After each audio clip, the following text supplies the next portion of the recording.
All right, let's talk about a book that completely changed the game for millions of people, Rich Dad, Poor Dad. We're going to break down the core philosophies from Robert Kiyosaki that have really shaken up how we think about money, all told through the story of the two very different dads in his life. So imagine you're a kid and you hear this from two people you really look up to. One says money is evil, the other says the lack of money is evil. What do you do with that? This wasn't just a small disagreement. It was a total clash of worldviews that made him stop and think about which path he wanted to follow. So, who exactly were these two dads? Well, on one side, you've got his real dad, a super smart academic guy he calls his poor dad. And on the other side, his best friend's father, an entrepreneur who actually dropped out of school in the 8th grade, his rich dad. I mean, the difference between these two is just night and day. His poor dad did everything you're supposed to do, right? Got the PhD, landed a stable government job. And his advice was the classic line we've all heard. Go to school, get good grades, find a safe, secure job. But Rich Dad, he had a totally different playbook. He was a school dropout who went on to build his own empire. His advice wasn't to work for money, but to learn how money really works so you can make it work for you. Okay, so these different life paths obviously led to completely opposite ways of thinking about money. And that's the key here. It wasn't just about their jobs or how much school they had. It was all about their mindset. How they thought about money literally created the financial reality they lived in. Here's a perfect, simple example. Poor dad's go-to phrase was, I can't afford it. Think about that. What does that phrase do? It shuts your brain down. It's a dead end. But rich dad, he would never say that. Instead, he would ask, how can I afford it? See the difference? That simple flip from a statement to a question fires up your brain. It forces you to get creative and actually start solving the problem. And this right here, this is the employee mindset versus the owner mindset in a nutshell. One piece of advice has you spending your life working to get a paycheck. The other has you looking to own the whole system that prints the paychecks. It's a fundamental difference in approach. All right, get ready for this one because it's probably the most controversial idea in the whole book. Most of us are taught that our house is our greatest asset. But Rich Dad said, no way. Your house is a liability. And if it's your biggest investment, you are in big trouble. Whoa. That's a huge claim, right? But it's so important because it gets us to the next big concept. Because when you follow that standard conventional wisdom, you usually end up trapped in something that Kiyosaki famously calls the rat race. You know the rat race. It's that endless loop. Get up, go to work, make money, pay bills, and do it all over again.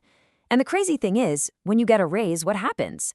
Suddenly you need a nicer car, a bigger house. Your spending just magically expands to eat up the extra income.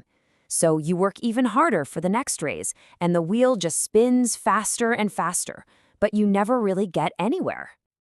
And that's why just making more money is almost never the real solution.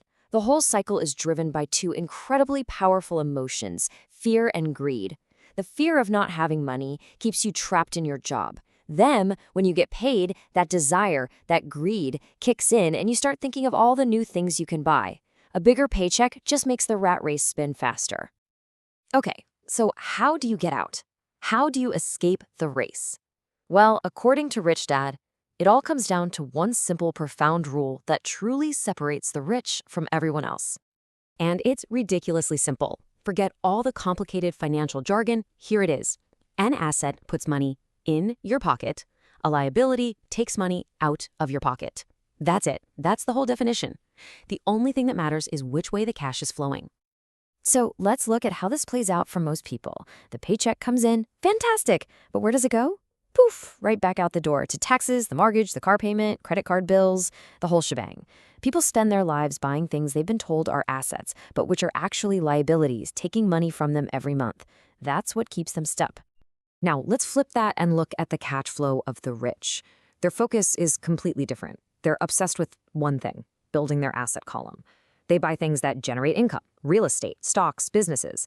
That income then pays for their expenses. And here's the magic part. Any money left over gets plowed right back into buying more assets, which then generate even more income. It's a powerful, self-sustaining upward spiral.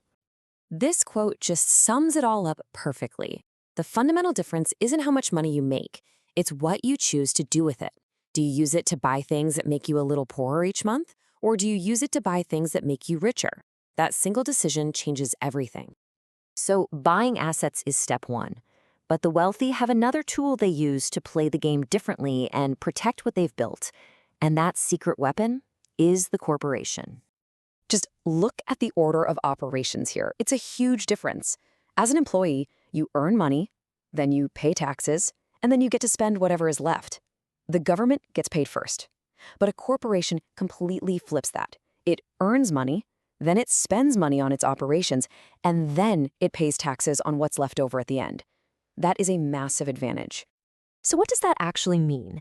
It means a lot of legitimate expenses like travel, cars, meals related to the business can be paid for with pre-tax dollars.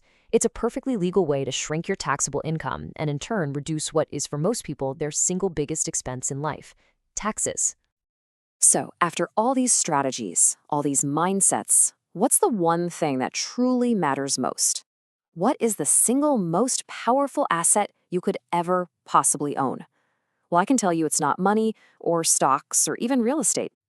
And this is the ultimate lesson from Rich Dad. Your mind is your greatest asset. It's the tool that sees opportunities other people miss. It solves problems. It can literally create wealth from nothing.